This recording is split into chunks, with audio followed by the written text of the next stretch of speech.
Halo teman-teman. teman-teman, kembali lagi di channel kami. Oke, nah sekarang videonya akan lebih membahas tentang latar belakang kenapa kita pengen panel surya itu diinstal di rumah kami, dan juga bagaimana sih cerita proses engineering, procurement, and construction ketika pemasangan panel surya yang lalu. Oke, simak terus sampai akhir ya. Nah, kita mulai dari latar belakang. Latar belakang kenapa sih kita tuh tertarik untuk pasang renewable energy di rumah kami? Salah satunya karena dulu waktu saya kuliah di jurusan teknik kimia, saya mendapatkan mata kuliah tentang renewable energy. Nah, di sana saya belajar salah satunya tentang energi ini. Nah, karena menurut saya renewable energy itu menjanjikan untuk masa depan bumi yang lebih baik. Jadi mungkin nggak ada salahnya ketika sepertinya kesempatannya sudah ada, dan kita memanfaatkan kesempatan saat ini untuk bisa pasang solar panel di rumah kami. Dan alhamdulillahnya suami saya 100% mendukung cita-cita saya dulu. Karena itu tanpa pikir panjang ya Pak ya. Ya, Bagaimana Pak dulu ketika saya bercerita tentang keinginan tersebut, apa yang ada di benak Bapak? oh itu sebenarnya juga cita-cita saya juga. Oh, Masya Allah. Jadi kenapa tidak direalisasikan? Oke ya, ternyata suami saya ini juga punya cita-cita dulu.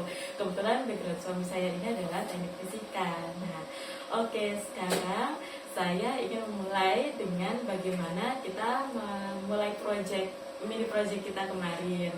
Mulai dari proses engineeringnya. Nah, engineeringnya ini kita bagi-bagi ya dulu ya. Pertama itu kita melakukan analisis atau survei lapangan kalau misalnya di proyek besar, atau survei actual condition rumah kita, penggunaan listriknya itu berapa, kita data semua ya Pak sebelum kita langkah lebih lanjut. Jadi paling mudah itu kita menganalisis penggunaan listrik dalam satu hari dulu, nanti dijadikan rata-rata dalam per bulan ya. Jadi analisisnya dalam 1 bulan, tapi per hari gitu, perharinya kira-kira butuh berapa kilowatt hours untuk penggunaan listrik sehari-hari. Nah, terus masuk ke engineering bagian desainnya. Mungkin Mas mau melanjutkan? Ya, untuk desainnya sebenarnya kita itu kemarin bingung mau ambil yang letelan MPPT sendiri sama inverter sendiri atau jadi satu, inverter sama MPPT-nya jadi satu. Nah, kemudian kita cari-cari itu di internet, cari-cari di YouTube tentang review-review dari panel komponen inverter ini yang mau kita gunakan. Akhirnya kita memilih menggunakan merek Growatt SPF 5000 ES. Soalnya itu lebih Compact, iya, lebih simple, all in one. all in one, instalasinya juga mudah. Dan kemudian untuk panel suryanya kemudian kita hitung berdasarkan dari pertama-tama kita cek dulu nih kebutuhan di rumah kita sehari itu berapa. Kemarin dapat kita dalam 1 hari itu kurang lebih kita dapat 15 kWh rata-rata dalam 1 hari.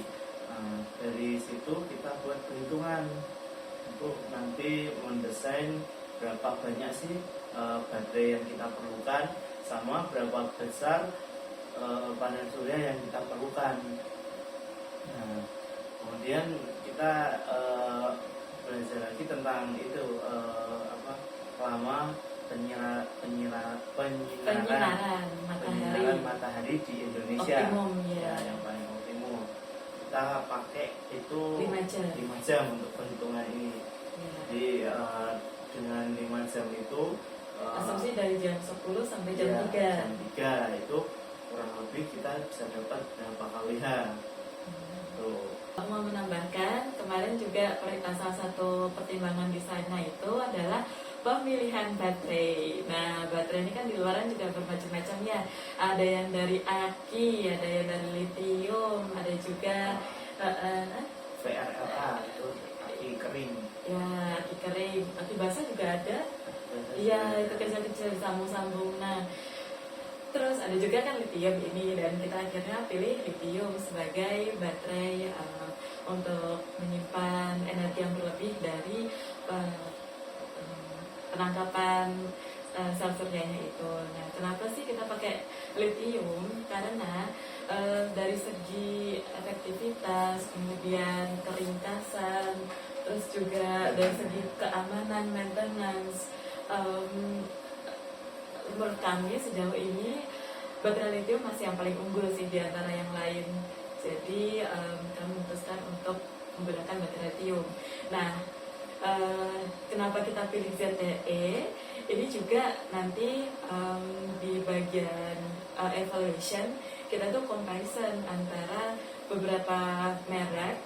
Nah, kita akhirnya memilih ZTE ini karena dari segi technical dan komersial sudah mencukupi atau sudah masuk gitu.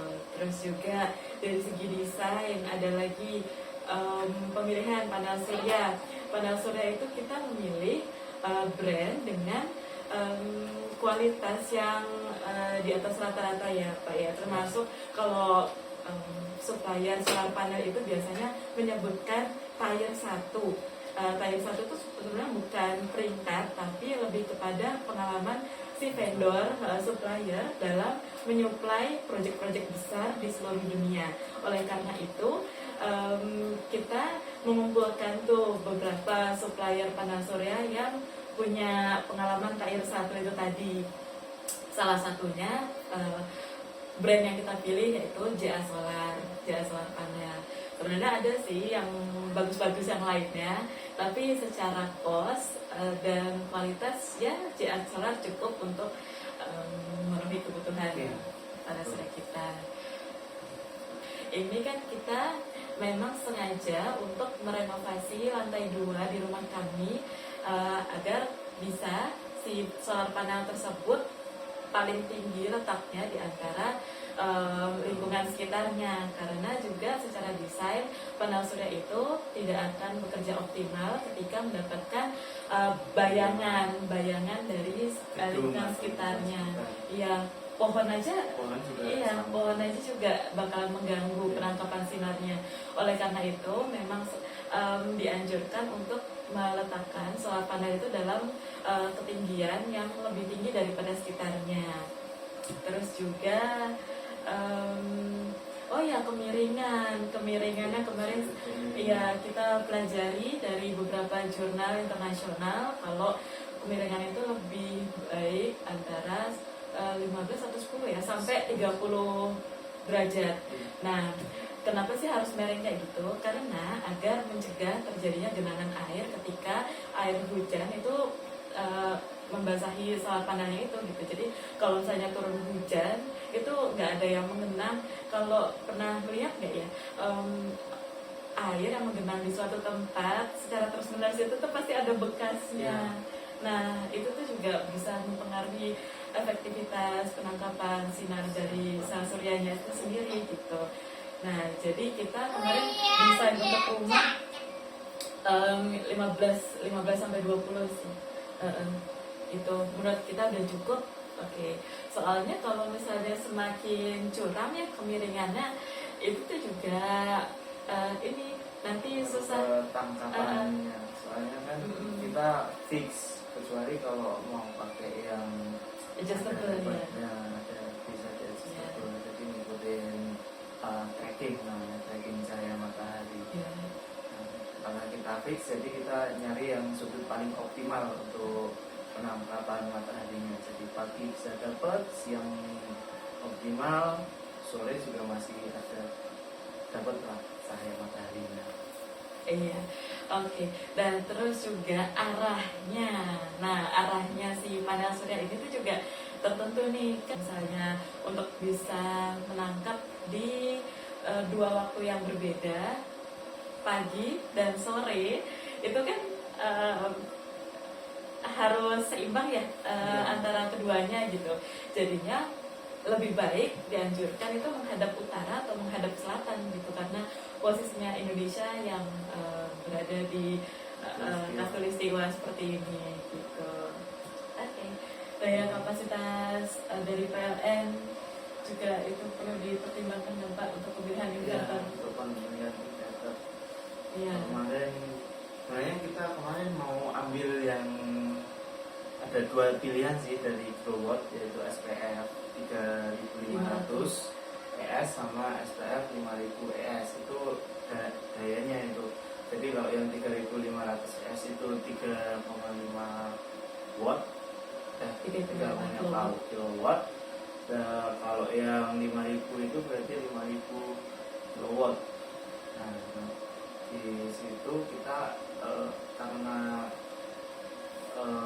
dari rumah kita sendiri itu kita pakai yang dari daya PLN 3300, makanya kita sekalian aja ambil yang 5000 ES untuk masa depan ya, jangka untuk panjangnya kebutuhan yang akan datang. Kalau kita mau tambah sesuatu itu bisa mencukupi lah biasanya. Nah itu juga pertimbangannya. Terus juga desainnya, jadi kan yang kita ketahui ya, sistem solar panel ini ada dua sistem, yaitu on grid dan off grid. On grid itu artinya dia tersambung di jaringan PLN, dan juga bila sel surya dalam solar panel itu menangkap kelebihan power atau kelebihan energi, itu si listriknya itu bakal ekspor ke PLN. Nah, sedangkan kalau yang satunya lagi off grid system itu jika ada kelebihan daya energi itu akan disimpan ke dalam baterai gitu, jadi tidak terhubung oleh jaringan PLN sama sekali. Nah, kita mempertimbangkan banyak hal, kita memilih untuk off grid dan mempunyai baterai di rumah. Jadi sewaktu-waktu misalnya malam hari atau terjadi maintenance sebentar sama solar panelnya, kita masih punya tuh cadangan energi di baterai. Ya, jadi mungkin itu dari segi desain, dan mungkin bisa dilanjutkan dari segi kalkulasinya nih. Untuk kalkulasinya kita tadi kan sudah mendapat tuh dari dari PLN, dari meteran sih kita mencatat tiap hari itu rata-rata kita menggunakan daya sekitar 15 kWh. Nah, itu dari situ kita cari itu untuk satu hari, berarti kita perlu daya 15 kWh itu kita perlu berapa baterai. Kebetulan yang kita dapat itu ZTE 48 volt, itu dia kapasitasnya 1000 ampere hours, 100 ampere hours, jadi sekitar 4800 atau 4,8 kW. Nah, di sini kita memakai 3 baterai, jadi 15.000 itu dibagi 4.800. Sebenarnya kalau 3 baterai masih kurang ya, kurang sedikit lagi, tapi ya kita patokin dulu lah 3 baterai dulu untuk awal ini. Nanti depannya mungkin bisa tambah lagi. Dan kalau mau menambahkan gampang ya Mas? Iya, tinggal di paralel aja nanti. Kemudian kemudian dari panel surya kita perlukan 15 kilowatt. Nanti untuk lama penyinaran kita asumsikan yang paling optimal itu 5 jam. Jadi dari 15.000 kita bagi 5 jam, kita dapat 3.000 watt peak lah. Kita dapat 3.000 watt peak. Dari situ kita milih panel surya kita CA Solar dengan kapasitas 545 watt peak. Itu kita beli 6 panel surya dengan total sekitar 3,27 watt peak. kilowatt peak. Nah, kemudian apa lagi? Untuk kabel-kabel Ya. kabel-kabel untuk dari panel surya ke inverter itu kita ambil yang 4 mili ya, kalau nggak salah. Itu dilihat dari spesifikasi di inverternya. Kita ambil yang 4 mili, teman pengamannya kita lengkapin. Kita juga beli kabel groundingnya ukuran 6 mili untuk mengaman dari inverter, dan di panel surya kita juga pasang, di baterai kita juga pasang. Oke, calculation mungkin saja itu. Oke, lanjut ya. Sekarang kita bahas tentang searching equipment. Nah, untuk searching equipment sendiri kan kita tahu ya di pasaran sana itu berbagai macam brand bisa kita temuin, apalagi sekarang orang-orang di luar sana pada melirik renewable energy termasuk solar panel ini. Nah, jadi kita tuh searching itu semuanya tuh by internet ya Pak. Kita tuh searching di Google, di YouTube, ngeliat katalog. Kan biasa tuh beberapa brand yang ternama sudah punya website sendiri juga. Kita lihat dari sana. Terus juga pokoknya kita pelajari masing-masing technical dari capability-nya si equipment yang masing-masing. Nah, terus kita juga membandingkan antara satu dengan yang lainnya. Sebenarnya ini bukan berarti bahwa pilihan saya adalah yang terbaik, tapi pilihan saya ini sudah memenuhi apa yang saya butuhkan. Jadi belum tentu juga pilihan kami ini sesuai dengan kebutuhan teman-teman gitu. Jadi memang semua mini project atau semua project itu punya karakteristik masing-masing ya Pak. Jadi misalnya nih teman-teman rumahnya besar, kebutuhan listriknya tuh banyak, ya belum tentu kan cukup sama inverter kilowatt SPF 5000 ES yang kita pilih gitu. Nah, kita memilih brand-brand yang kita beli sekarang ini sebagai produk optimum untuk project kita. Nah, setelah searching equipment dan tools-tools ya kecil-kecil di internet, kita lanjut ke bagian procurement. Nah, bagian procurement ini sendiri adalah proses untuk inquiry atau mengajukan klarifikasi atau bertanya lebih lanjut kepada supplier tentang produk yang kita mau gitu. Misalnya sih saya mau beli baterai lithium, kebetulan saya kemarin menemukan seller yang paham, mengerti dan ramah. Jadi kayak kita tuh bertanya dijawab dengan baik dan lengkap, cepat gitu. Jadinya kita sebagai customer merasa ada poin plus nih dengan seller ini. Kalau aku beli dari seller ini, misalnya ada sesuatu hal yang kurang jelas, ini supplier bisa ditanya-tanyain. Nah, itu penting juga tuh dalam memilih seller yang bisa dipercaya. Salah satunya itu komunikasi, kita bisa klarifikasi dengan baik. Terus juga dari segi harga, ini penting banget ya.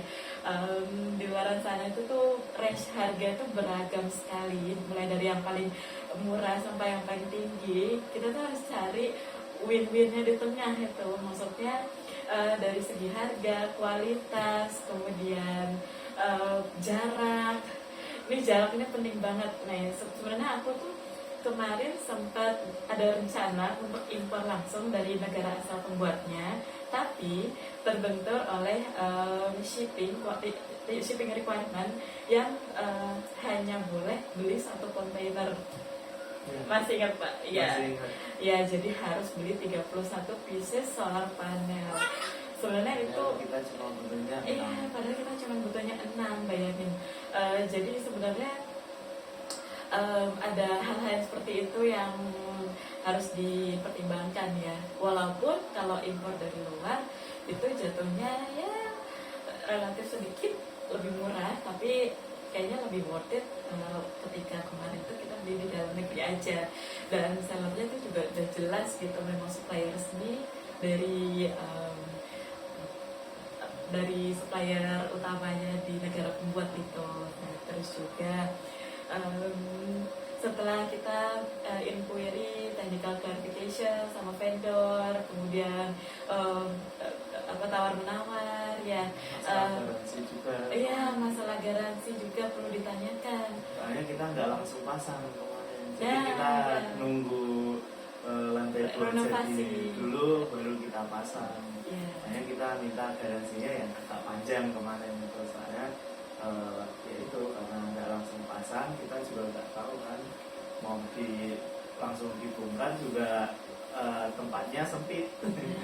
Jadi bongkarnya setelah renovasi selesai baru bisa kita bongkar. Iya, kemarin memang rencananya tuh kita mengumpulkan komponennya lengkap dulu baru eksekusi sih. Memang sebenarnya ini bisa di belakang bisa di depan, terserah kalian mau eksekusi pembelian dan pengadaan material ini tuh seperti apa.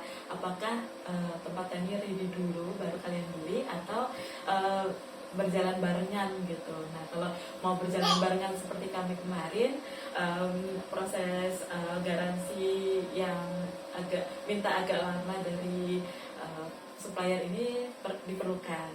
Oke, terus juga saya baru ingat nih ketika tanya-tanya sama sellernya, masing-masing seller jangan lupa tanya perihal packing produk yang mau kita beli itu sampai ke rumah kita itu nanti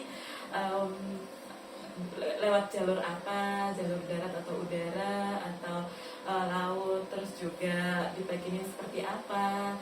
Di packingnya itu minta yang seaman mungkin ya. Kalau misalnya ringkih seperti solar panel kemarin, itu minta di packing kayu gitu.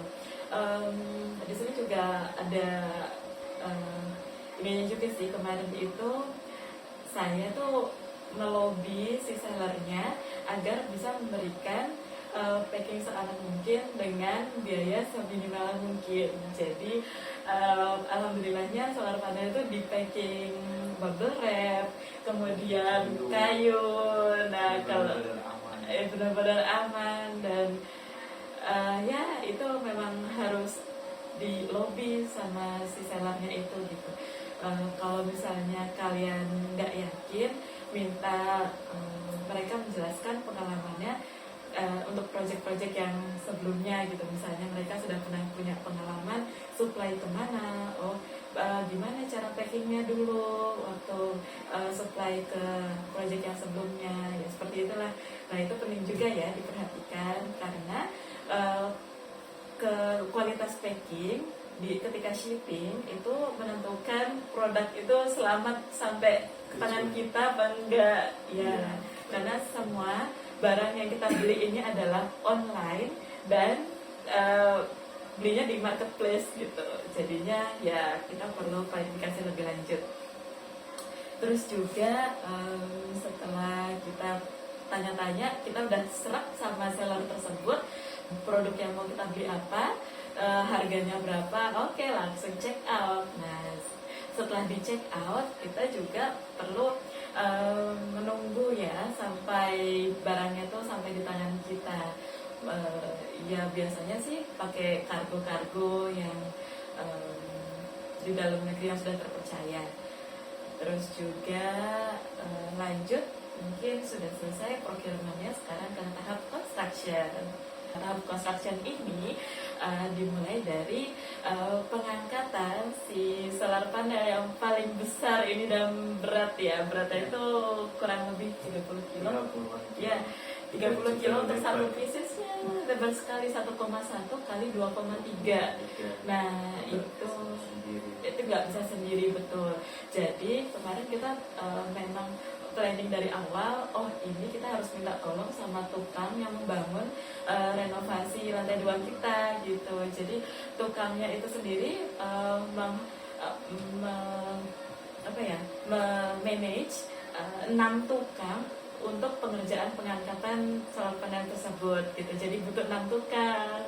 Nah, jadi dibagi-bagi tuh, mulai dari di bawah yang ada di lantai 1, terus yang ada di loteng, terus habis itu yang di atas lantai 2-nya gitu. Jadi memang bertahap dan itu butuh ketelitian dan kehati-hatian yang sangat-sangat tinggi. Itu ya tahap yang paling menantang juga sih dalam proyek ini. Dan alhamdulillah waktu itu karena tukang yang kita pakai sudah cukup berpengalaman ya Pak ya dalam mengangkat barang seperti solar panel tersebut. Jadi ya udah gitu, selesai dalam setengah hari, udah bisa semuanya udah duduk di atap gitu. Jadinya alhamdulillah semuanya berjalan dengan aman. Lanjut ya. Nah kita mau cerita instalasi ini inverter, grow dan baterainya. Ini juga dibantu satu tukang sih ya Mas, sama satu tukang lagi untuk ngangkat. Jadi untuk mounting di dinding yang vertikal ini. Mungkin Mas mau cerita pengalaman kemarin install, ada kesulitan atau mudah-mudah aja? Kalau install mah mudah-mudah aja, soalnya kan itu udah ada bautnya, kita pakai baut angkor untuk pasangnya. Kemudian kita harus diperhatikan tuh instalasinya dari jarak clearance-nya di inverter itu sekitar 50 cm. Soalnya itu buat ruang, dia kan punya cooling sendiri, jadi itu buat ruang sirkulasi udaranya supaya inverternya tidak cepat panas. Nah, sebenarnya kalau untuk baterai sendiri kemarin kita langsung aja buat bikin pakai rak yang dari besi yang dari baja ringan ya, itu yang sudah jadi kita beli, kemudian kita rangkai sesuai kebutuhan kita. Karena kita pakai 3 baterai, jadi kita pakai 3 rak. Sebenarnya masih bisa ditambahin lagi nantinya untuk kedepannya, apabila kita mau beli baterai lagi, kita bisa tambahin lagi baterainya. Kemudian untuk cabling kita juga install sesuai dari tadi wiring yang kita buat tadi, kita install. Untuk baterainya kita paralel satu dengan yang lain. Kemudian untuk solar panelnya kita buat seri supaya lebih ringkas untuk cablingnya. Jadi cuma terus konektor dari panel surya ke inverter ini, kurang lebih sekitar 5 meter dari panel surya ke inverter. Ya, itu sih untuk pengerjaan cabling itu bisa selesai dalam 2 hari. Soalnya saya juga kerja, jadi nggak 2 hari full sih sebenarnya. Ada sekitar sehari itu sekitar 45 sampai 6 jam lah pengerjaannya. Sebenarnya kalau bisa full itu bisa 1 hari selesai. Oke, jadi itu adalah cerita tahap konstruksi dari inverter dan baterai. Dan memang ya aku mau cerita juga ya, ini kita dimudahkan oleh backgroundnya Mas yang memang di bagian pendidikan gitu. Jadi udah biasa ya megang kabel-kabel dan segala macam. Tapi kalau misalnya teman-teman yang belum punya pengalaman, lebih baik pakai kontraktor penyedia panel surya yang sudah diakui pemerintah aja gitu. Dan itu jauh lebih memudahkan proses-proses dalam pengerjaan solar energi ini ya. Nah terus juga setelah tahap konstruksi ini selesai, lanjut ke tahap commissioning ya, Pak. Mulai dari penyambungan utility ke konsumsi beban di rumah kita, terus juga commissioning, nyalain baterai, nyalain inverter, kayak gitu-gitunya. Nah itu juga butuh berapa lama Mas? Kita cepat kalau di rumah Ya, 1 jam 2 jam. 1 jam 2 jam kita sudah bisa on semua, tapi karena waktu itu selesainya sore, jadi baterai masih belum bisa full 100% menyuplai rumah. Jadi baru hari berikutnya kita bisa semuanya dari surya dan baterai. Untuk setting parameternya mungkin nanti ada video terpisah dari saya, kita settingannya apa aja untuk inverter ini. Untuk setting bagaimana cara menyeting si inverternya bisa ditonton di video selanjutnya ya. Karena kalau di sini mungkin akan kepanjangan. Terus juga setelah commissioning ya udah kita bisa langsung menggunakan panel surya ini. Ya. Jadi rumah kita sudah menggunakan green energy yang ramah lingkungan, yang bisa dipakai ya kalau misalnya ngikutin klaim garansinya dari supplier solar panelnya, itu bisa tahan 25 sampai 30 tahun ke depan. Ya, kita lihat saja bagaimana performansnya. Terus juga kalau inverter ini sendiri itu 15 tahun. 15 tahun. Ya, 15 tahun klaim garansi ya dari vendor. Terus juga kalau garansi, bukan garansi sih sebenarnya, apa ya, kayak design life. Nah, design life dari setiap equipment itu kan pasti ada. Nah, mereka itu informasinya untuk inverter 15, sedangkan untuk baterai itu sendiri 10 tahun, 5 sampai 10 tahun. Nanti kita hitung itu even pointnya di berapa tahun. Terus juga itu return of investment, ROI. Sebenarnya aku kemarin udah hitung, tapi akhirnya belum ingat. Habis di video terpisah aja ya, biar kalian bisa tahu detailnya seperti apa. Nah, mungkin itu aja sih ya. Dan oh iya, pesan dan pesan setelah kita menggunakan panel surya ini sebagai sumber energi kita di rumah, kesan yang saya dapatkan adalah Allah itu sudah memberikan energi matahari itu luar biasa bermanfaat dan powerful sekali ya. Ternyata cahaya matahari yang biasanya kita dapatkan dari Allah itu bisa untuk menghidupkan, bisa untuk menyuplai energi. Insya Allah, Allahu Akbar. Karena itu semua udah pemberian Allah ya.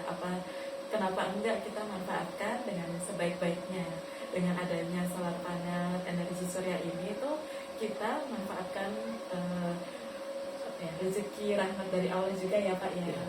Iya, terus juga semakin bersyukur sih, dan ya alhamdulillahnya ada sisi happy-nya. Kalau misalnya di luar lagi mati lampu, kita tuh akan tetap terang gitu, karena ini bukannya apa-apa, tapi ya emang karena punya baterai di rumah gitu, karena punya baterai dan punya cadangan energi, sehingga kita bisa akan tetap menyala kapanpun kalau misalnya nggak ada trouble. Ya, kesannya dari Bapak ada? Ya, kalau pesan dari saya ya, ini sesuatu yang baru ya, yang insya Allah di masa yang akan datang akan menjadi lebih populer lagi. Jadi sebuah kayak pencapaian diri sendiri lah, bisa menginstal ini sendiri, bisa menikmati hasilnya juga. Karena sebenarnya ini kan maintenance-nya free lah, bisa dikatakan.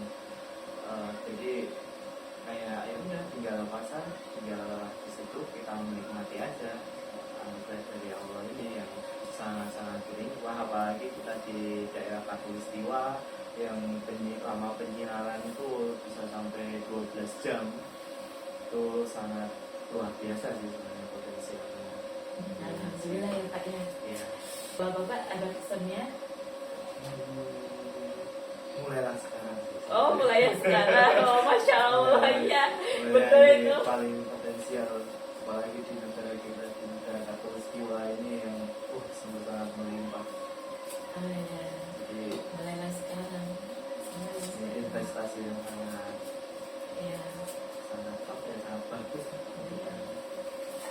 yang memang mahal di awal, tapi kalau misalnya dihitung dari segi keekonomiannya udah deh, menguntungkan dan bermanfaat banget buat investasi masa depan, karena yang pakai itu kita sendiri dan kayak bukan investasi bodong, maksudnya investasinya itu kita pakai sendiri loh, udah gak usah bayar token atau oke, mungkin segitu dulu video dari kami tentang sharing pengalaman, mulai dari awal sampai selesainya energi surya ini terinstal di rumah kita. Semoga dengan adanya ide video ini kalian jadi tertarik, terus juga bermanfaat bagi kalian. Dan jangan lupa bila video ini bermanfaat, klik like, dan mungkin kalian ingin menunggu video dari kita selanjutnya tentang pembahasan lebih detail yang lainnya, jangan lupa subscribe ya. Oke, ya kalau ada masukan silahkan tuliskan di kolom komentar. Dadah. See you next time. Oh, dadah sini sayang. Mau dadah juga nggak? Sini. Ah? Mau dadah nggak?